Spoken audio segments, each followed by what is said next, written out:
Hello नमस्कार दोस्तों। आज हम फिर लेके आए हैं आपके लिए एक और प्रैक्टिस सेट आपकी तैयारी के लिए बहुत ही ज़्यादा ज़रूरी है।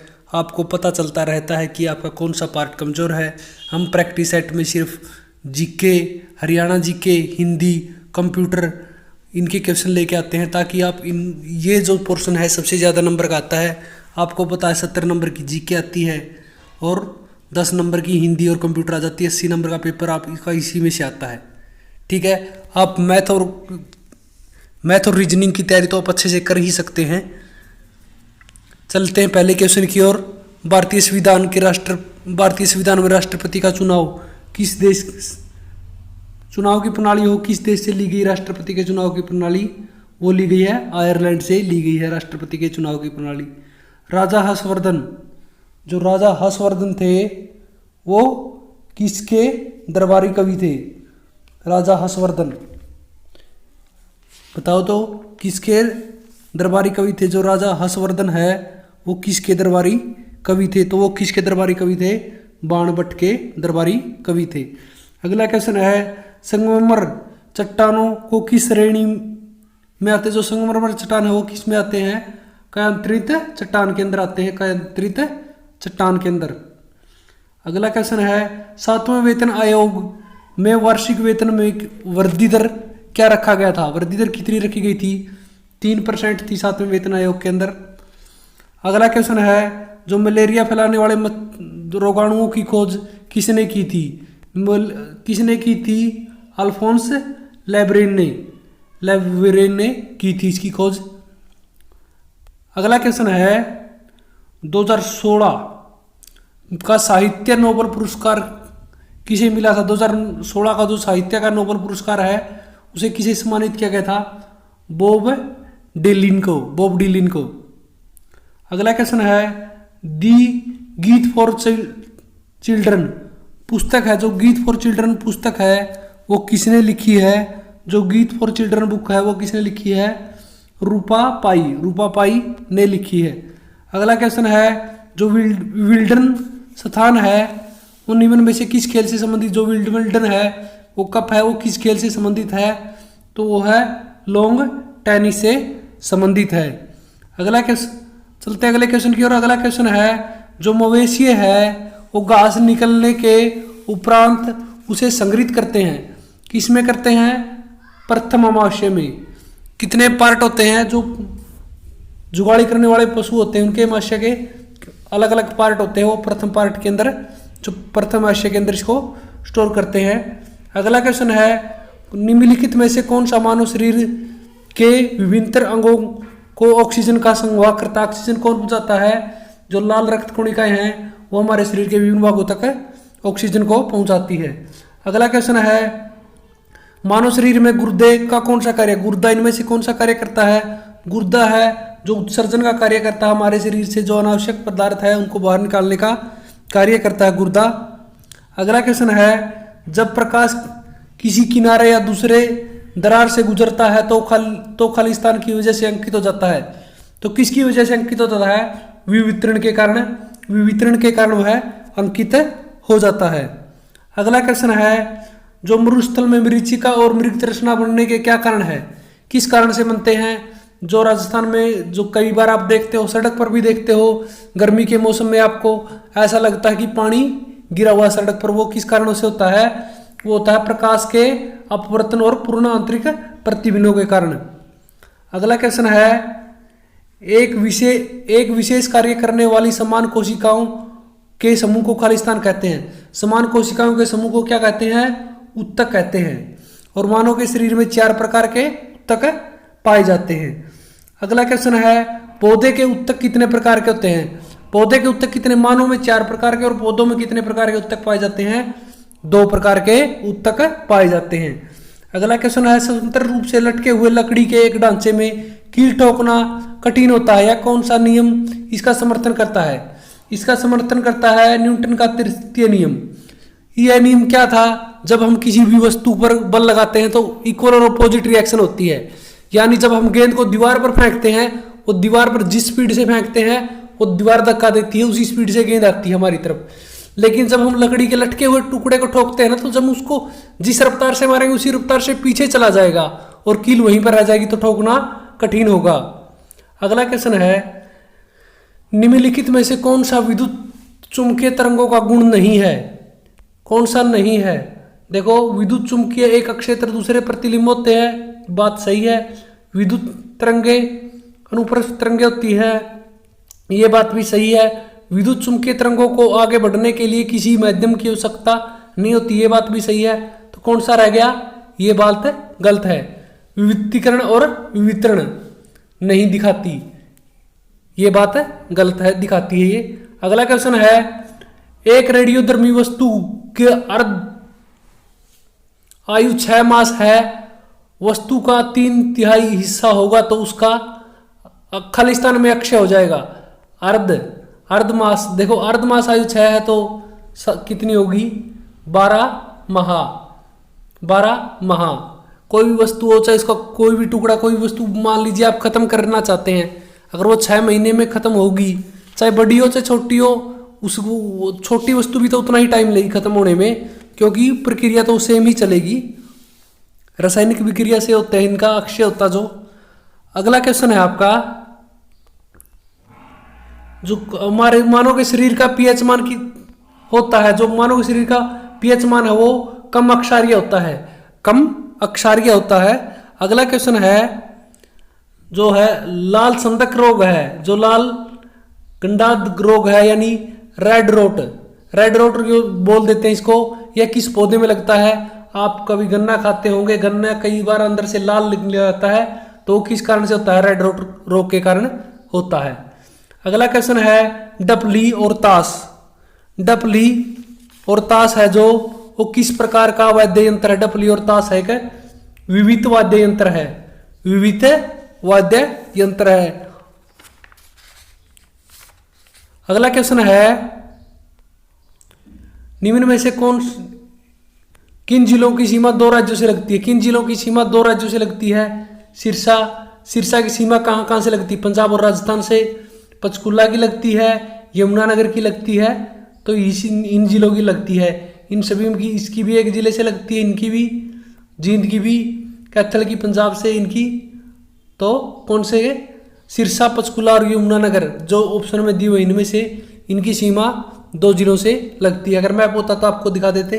अगला क्वेश्चन है, किस जिले को सिटी ऑफ कॉटन कहा जाता है? सिटी ऑफ कॉटन किसको कहा जाता है? सिटी ऑफ कॉटन हिसार को कहा जाता है, लेकिन कपास की खेती सबसे ज्यादा कहाँ होती है? सिरसा के अंदर। ये ध्यान रखना भाई, सिटी ऑफ कॉटन तो हिसार को कहा जाता है, लेकिन कपास की खेती सबसे ज्यादा होती कहां पर है? सिरसा के अंदर। अगला क्वेश्चन है, निम्न में से किस रियासत ने 1857 की क्रांति जन क्रांति में अंग्रेजों का साथ दिया? तो किस रियासत ने दिया था? जो जींद ने अंग्रेजों का साथ दिया था। अगला क्वेश्चन है, जुलाई 1919 को 30 जुलाई 1919 को गांधी जी को किस जिले से गिरफ्तार किया गया था?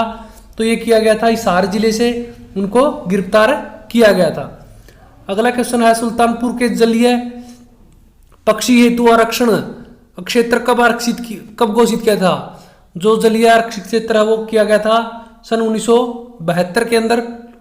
अगला क्वेश्चन है, फरीदाबाद में कौन सी फैक्ट्री है? फरीदाबाद में कौन कौन सी फैक्ट्री है? टायर बनते फरीदाबाद में, ट्रैक्टर बनते, रेफ्रिजरेटर बनते हैं, तो फरीदाबाद के अंदर ये सभी फैक्ट्री है। अगला क्वेश्चन है, एस्बेस्टस, जो एस्बेस्टड नामक जो खनिज है वो कहां पर पाया जाता है? तो कहां पर पाया जाता है? महेंद्रगढ़ के अंदर सबसे ज्यादा खनिज पाए जाते हैं। अगला क्वेश्चन है, हरियाणा के सभी गांवों तक बिजली पहुंचाने कब तक पहुंचा दी गई थी? तो कब तक पहुंचा दी गई थी? 1970 तक हरियाणा के सभी गांवों तक बिजली पहुंच गई थी। अगला क्वेश्चन है, ककरोई जल विद्युत परियोजना किस जिले में है? ककरोई जल विद्युत परियोजना कहां पर है? सोनीपत के अंदर। अगला क्वेश्चन है, राज्य विद्युत बोर्ड का पुनर्गठन कब हुआ था? राज्य विद्युत बोर्ड का पुनर्गठन कब हुआ था? वर्ष 1997 में। और इसकी स्थापना कब हुई थी? 1969 के अंदर इसकी स्थापना हुई थी, लेकिन पुनर्गठन कब हुआ इसका? 1997 के अंदर। चलते अगले क्वेश्चन की ओर। अगला क्वेश्चन है, हरियाणा उदय क्या है? हरियाणा उदय क्या है? हरियाणा उदय मेमू मेट्रो सेवा, या सीएनजी बस सेवा या दोनों, इनमें से कोई नहीं। तो क्या है, उदय हरियाणा उदय एक है, सीएनजी बस सेवा है। अगला क्वेश्चन है, निम्न में से रेलवे लाइन का कौन सा प्रकार हरियाणा में विद्यमान है? हरियाणा में छोटी लाइन भी है, मीटर गेज भी है और बड़ी लाइन भी है, तो सभी है हरियाणा के अंदर। अगला क्वेश्चन है, हरियाणा साहित्य अकादमी की मुख्य पत्रिका कौन सी है? हरियाणा साहित्य अकादमी की मुख्य पत्रिका है हरिगंधा, हरिगंधा। अगला क्वेश्चन है, हरियाणा में कितने दूरदर्शन केंद्र है? हरियाणा में कितने दूरदर्शन केंद्र है? हरियाणा में एकमात्र दूरदर्शन केंद्र है, कहां पर? हिसार के अंदर। हिसार दूरदर्शन केंद्र है हरियाणा के अंदर एकमात्र। मारकंडा, टांगरी, घग्गर और वो इसकी सहायक नदियां हरियाणा के किस जिले से बहती है? तो कहां पर बहती है सारी नदियां, किस जिले से बहती है? अंबाला से। अंबाला के अंदर मारकंडा, टांगरी और घग्गर नदी।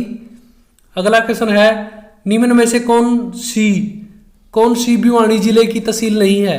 तो भिवानी तो भिवानी के अंदर है, लोहारू और शिवानी, लेकिन स्पीदो कहां के अंदर है?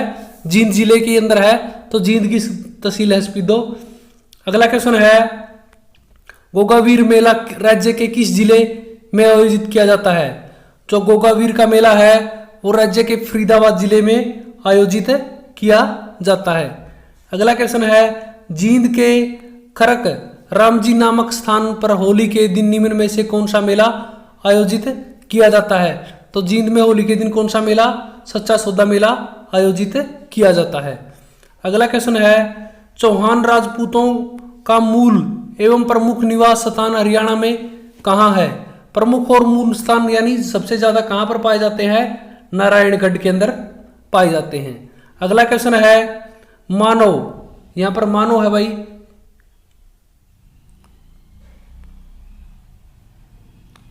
मानव शब्द के लिए भाववाचक संज्ञा क्या है? मानव शब्द के लिए जो भाववाचक संज्ञा है वो है मानवता। अगला क्वेश्चन है, जो चमक का पर्यायवाची क्या होता है? चमक का पर्यायवाची होता है कांति। कांति का मतलब भी चमकदार होता है, जो दूर से दिखाई दे चमकदार चीजें ऐसे, उसको बोलते हैं कांति। कांति की तरह चमक रहा दूर से कोई भी चीज है, संस्कृत का शब्द है शायद कांति, उसके अंदर यूज किया जाता था। दिए गए शब्दों में तद्भव शब्द का चयन कीजिए। तद्भव शब्द मुंह है क्या है? क्या तद्भव शब्द है, तद्भव शब्द। अगला क्वेश्चन है, अनिश्चितता का भाव प्रकट करने वाले उपयुक्त वाक्य मुहावरा चुनिए। अनिश्चितता, जिसके अंदर कोई भी निश्चित नहीं है, कुछ भी निश्चित नहीं है। देखो, बंद मुट्ठी में क्या है? कुछ तो है मुट्ठी में, निश्चित तो है ये तो बात। तो देखो, पर्दे के पीछे कोई है, पर्दे के पीछे भी कोई है, ये बात भी निश्चित, कोई तो है, अनिश्चित तो नहीं हुआ। न जाने भाग्य में क्या होगा, क्या है भाग्य में क्या है, ये तो पता ही नहीं है, ये तो अनिश्चित हुआ। निश्चित का भाग्य है, भाग्य तो जो भविष्य काल में चला गया। लेकिन जो क्या, न जाने ऊंट किस करवट बैठेगा, इसमें निश्चय अनिश्चयवाचक है, क्योंकि ऊंट किस करवट बैठेगा, इस साइड भी बैठ सकता है, इस साइड भी बैठ सकता है, निश्चय नहीं है ना उसमें, यह है निश्चयवाचक, अनिश्चयवाचक वाक्य है। अगला क्वेश्चन है, निम्न में से शुद्ध वाक्य पहचानिए। शुद्ध वाक्य पहचानिए, इनमें से कौन सा वाक्य शुद्ध है? वह अपना चश्मा भूल गया है, ये ठीक है। बाबूजी ने मुझसे कहा, पिताजी ने मुझसे कहा तुम अपना काम करो, ये ठीक है, ये ठीक है। ये इसके अंदर थोड़ी सी लग रही है, ये वाक्य आएगा, आपको ध्यान से करना, हिंदी बहुत ही ज्यादा जरूरी है। अगला क्वेश्चन है, साधु का स्त्रीलिंग क्या होगा? साधु का स्त्रीलिंग होगा साध्वी। आप ये ध्यान रखना, शुद्ध भी होना चाहिए, साध्वी तो नीचे भी दिया हुआ है, हिंदी में खास तौर पर आपको ये शुद्ध और अशुद्ध का भी ज्ञान होना चाहिए। और अगला क्वेश्चन है, खालिस्तान एक इलेक्ट्रॉनिक डिवाइस है जो इंफॉर्मेशन में कन्वर्ट करने के लिए प्रोसेस करता है, तो क्या करता है? प्रोसेसर एक डिवाइस है जो इंफॉर्मेशन को कन्वर्ट करने के लिए प्रोसेस करता है। अगला क्वेश्चन है, अगले क्वेश्चन की ओर चलते हैं। अगला क्वेश्चन है, कंप्यूटर प्रोसेस द्वारा खालिस्तान इंफॉर्मेशन में परिवर्तित किए जाते हैं। किसको इंफॉर्मेशन में परिवर्तित किया जाता है? जो इंफॉर्मेशन कंप्यूटर जो डाटा दिया जाता है कंप्यूटर को उसको इंफॉर्मेशन में परिवर्तित करता है। अगला क्वेश्चन है एटीएम क्या होते हैं? एटीएम क्या होते हैं? एटीएम क्या होते हैं? बिना स्टाफ के नकदी देने वाले। देखो एटीएम के अंदर तो कोई स्टाफ नहीं होता, आप कार्ड डालते हो और पैसे निकाल लेते हो। अगला क्वेश्चन है जो डाटा प्रोसेसिंग का अर्थ है, जो डाटा प्रोसेसिंग का क्या अर्थ है? डाटा प्रोसेसिंग का वाणिज्यिक उपयोग के लिए जानकारी तैयार करना, यह है इसका अर्थ। अगला क्वेश्चन है जो सीपीयू का वह भाग जो कंप्यूटर कंपोनेंट की गतिविधियों को कोऑर्डिनेट करता है वह कौन है?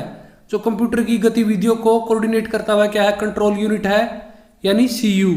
इसको सीयू बोलते हैं, कंट्रोल यूनिट, जो कंप्यूटर की सारी गतिविधियों को कंट्रोल रखता है। जो कल आपसे प्रश्न पूछा गया था, नेशनल डिफेंस एकेडमी कहां पर है? काफी सारे बच्चों ने इसका सही आंसर दिया। कहां पर है? खड़गवाल सला के अंदर है यह। जो आज का क्वेश्चन आपके लिए, जो हाल ही में अपने कुछ मंत्री चेंज हुए हैं, तो करंट का टॉपिक है हाल ही में नए रेलवे मंत्री कौन बने हैं। आपको बताना है इनमें से नए रेलवे मंत्री कौन बने हैं और इन सभी के जो ये सभी है इनके पद भी बताने हैं साथ में कौन क्या है। धन्यवाद दोस्तों, आपका दिन शुभ हो।